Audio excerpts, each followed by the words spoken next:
Hello everybody, welcome back to the channel. If you haven't been here before, my name is Debbie and I read a lot of books. If you watched this before, you might know what's happening here. On Series Sunday, I will talk about a series of books or a TV series or a film series or whatever. At the moment, I'm continuing with the Whitehaven Witches by TJ Green. So this is books 4 to 6. So book 4 is All Hallows, book 5 is Undying, and then book 6 is Crossroads. I'm really enjoying this. After this, there's only books 7 to 9 I think I've got. I don't know if there's any more after that. But then there's also like sister series and things as well. Got a couple of bees chasing each other outside my window. I'll go through the character list again for everyone. So there's Avery, who is the main person you're seeing this from, even though it's from the third person. You're getting the majority of the story through Avery Hamilton, who she owns Happenstance Books. All of this coven have like a shop or a business. After that you've got Alex Bonneville, who is the love interest for Avery. At this point they are very much together and he owns the Wayward Son pub. They do a lot of meetings at the pub because it means that they can get free drinks and free food and then they just eat upstairs. The majority of these characters live where they work. So like Avery and Alex have their own flats above their businesses. After that you've got Reuben Jackson, who owned Green Lane Nursery, that is as in plants. Elspeth Robinson, who owns the Silver Bow, and she does a lot of stuff with like trinkets and jewellery.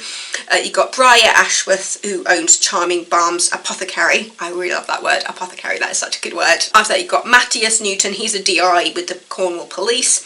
Caspian Faversham, he is a CEO of Kernow Shipping. And in these ones we've also got Shadow, a walker of the dark ways.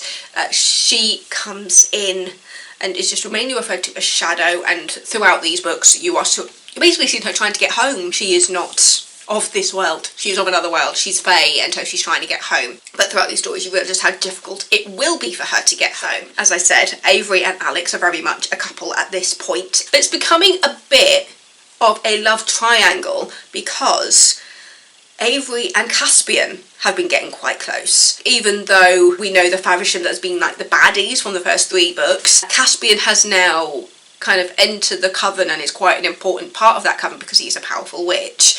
And Caspian has developed a crush on Avery and is not attempting to hide it in any way, shape or form. You're seeing Caspian kind of falling for Avery a little bit. Avery doesn't reciprocate. She doesn't love him back. Even though Avery is developing a friendship with Caspian because they both have very similar, all the witches kind of work with the elements, and both Avery and Caspian have the wind on their side. And so, yeah, because they both work with wind, that sounds really weird. I am a child, but yeah, because they work with air. I'll say that. They work with air, they work with the element of air, and so Caspian is using his skills as a very powerful witch to help train Avery into understanding what she can do. For example, flying. I can't remember what everybody else's are, because obviously it works with like wind and fire and air and all of that. You basically see them across basically Halloween and Christmas. You got vampires in there. As I said in the most recent one, book 6 was based at kind of a circus and working with like crossroad magic and looking at myths and legends related to like British history, and so it was stuff that I didn't really know about. Not that I was never really interested in it, I just wasn't aware of it. So it was really interesting to learn things because TJ Green likes to work with stuff that is real and works that in to that.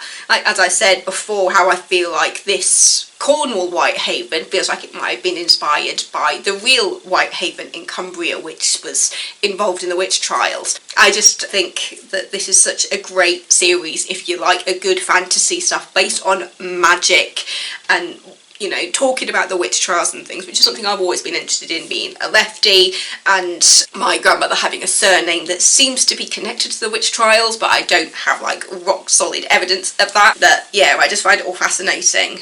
My mum and dad actually did buy me a full witches like spell book. Was it Cambridge they got that from? I'm going to find that book. This is probably one of the biggest books I own. The Element Encyclopedia of Witchcraft. And it says, clues that you might be a witch. You're fascinated by the magical arts, the occult sciences, and all the hidden powers of Earth. You perceive Earth as sacred, filled with mystery, worthy of awe. You feel an affinity with wild weather, wild creatures, and Earth's wild places. You perceive power, positive strength, and a word that's missing, maybe even the divine in women. It says there's a good luck spell. Black cat's also antidote bad luck. Should you spot one, turn around 3 times counterclockwise and spit on the ground. Chant the incantation. Black cat, this I pray, bring me luck and bless my way. Proof that black cats are actually good luck and not bad luck. But yeah, that tells you my parents know me very well when this was a book that they came back with me. And it's going to be so interesting to see all this, because it's got like things about like different charms and things and spells, and yeah, I'm fascinated by it all. I've never really looked into like the religious side of it in regards to like Wicca, which is obviously in this book. It talks about the fact that obviously they are all Wiccan and they're in a place that kind of celebrates the Wiccan history, and it's a place that also celebrates pretty much all the religions. Like, just because they're Wiccan doesn't mean they can't celebrate Christmas and they can't celebrate other holidays. It's very much an embracing community in this book, and I just really love that. I love that all-encompassing, just celebrate everything mentality, especially we're in a day and age where people seem to be offended by the idea of celebrating other people's cultures, because there's nothing wrong with that. As my mum said, that growing up in Trinidad, my mum moved to the UK when she was 10, but yeah, when she was young and out in Trinidad, they just celebrated everything. Like, no matter what religion it was, they were just like, yeah, let's celebrate, because this is, you know, if you celebrate this holiday in your religion, why can't we all celebrate it? You know, we're all wonderful people and let's celebrate everything. And so the idea of people like going, oh no, we can't celebrate Christmas because that means we can't celebrate this and this, and it's just like, oh, shut up. Celebrate everything, be happy. Yeah. I'm just really enjoying these books. The fact that we've, you know, because in the first 3 books we had like mermaids and things, and through here we've got like vampires and we've got fae, and it's great, it's entertaining.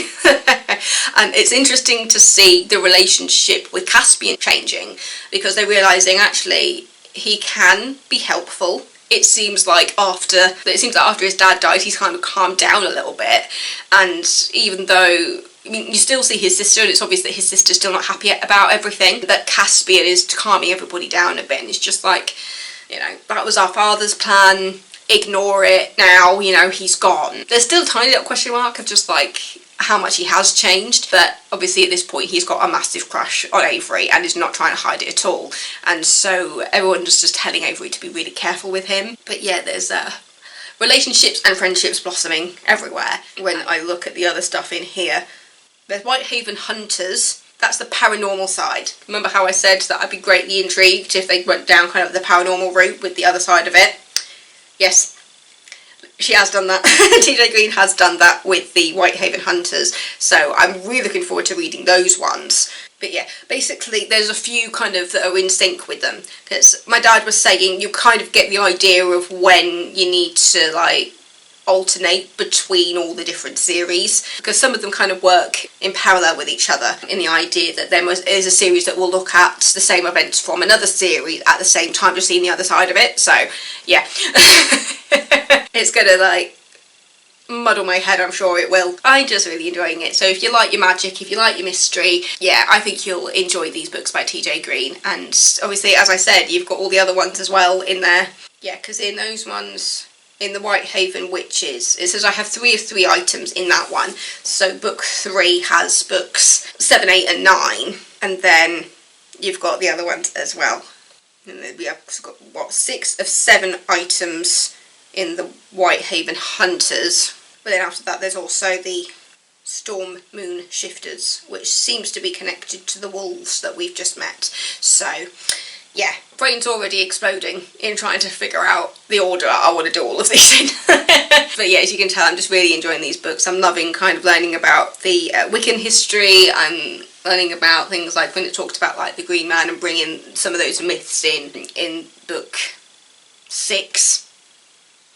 Which I've just read, and yeah, I will say though, I really did enjoy the vampire story, because I feel like it was just, maybe just reading it at the right time, I don't know, when they're like going around and just like, okay, somebody's turned and or somebody's on their way to turning, so we need to go chop off their heads. It was just, it bordered on the funny because of how out there it was in regards to what we've already seen. Because at this point, we'd seen the mermaids looking down kind of like the siren side, so you're looking at like the darker side of mermaids in book 2 or 3, I think that was. But yeah, but the moment they realised it was vampires, and they were just like, wait, really? Vampires? Vampires? And everyone's just there going, yeah, we know about the mermaids, that's fine, but vampires? And obviously they created their circle with the paranormal kids who are at uni and doing their thing with like the ghost hunting. And then we've got a couple of the police involved now as well who know what they are and what they're doing. But Newton is still trying to keep them on the down low, even though he has now actually become boss of a group of them that actually do believe in the magic, and he's allowed to investigate that kind of stuff by himself. It's like the police are kind of like and ahhing over whether they want to believe it, but at the same time they're just like, oh, you know what, just you handle the paranormal witchy side of things. So that's books 4 to 6 in Whitehaven Witches. It's relatively quite quick to read. They're all quite small books. On my phone, books 4, 5 and 6 is 656 pages on my phone, and it's fairly, you know, it's okay size. Like there must be some people out there that want to make it bigger, and you can do that on Kindle. You can change the font size and things. This is a nice font size for me when I'm reading on my phone. But yeah, oh, to my readers, you're amazing. That's a really nice dedication at the beginning. I do love the cover for this. So this is the cover that incorporates the 3 books, Whitehaven Winter, Whitehaven Witches books 4 and 6. That is the front cover of these 3 books. I think it's just great.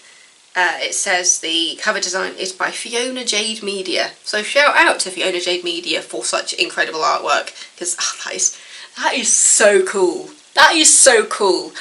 When it comes to art, people say that I'm okay, and I'm just like, no, I know, like, my sister and my mum are very good at art. Me, I'm more abstract, so that's not something I could do. So I have great respect for people who do cover art and things like that, because, you know, everybody knows that good cover art really does make a difference. I am ready for my lunch now, so I'm going to go pop something in the oven. I've got some like pastry things that I'm thinking of having for lunch. Give myself a break from learning the songs that I've been learning for an audition this morning. It's Sondheim, because it's ooh, Mr. Todd, do do do do do do. Just learning Sondheim is quite difficult when it comes to rhythms. I think a lot of singers agree that Sondheim did not write for singers. He wrote for himself, and so everybody else just had to try and keep up. But yeah, so thank you so much for watching. Don't forget to subscribe for more videos, and I will see you next time with another video. Stay safe, everybody. I love you all. Bye!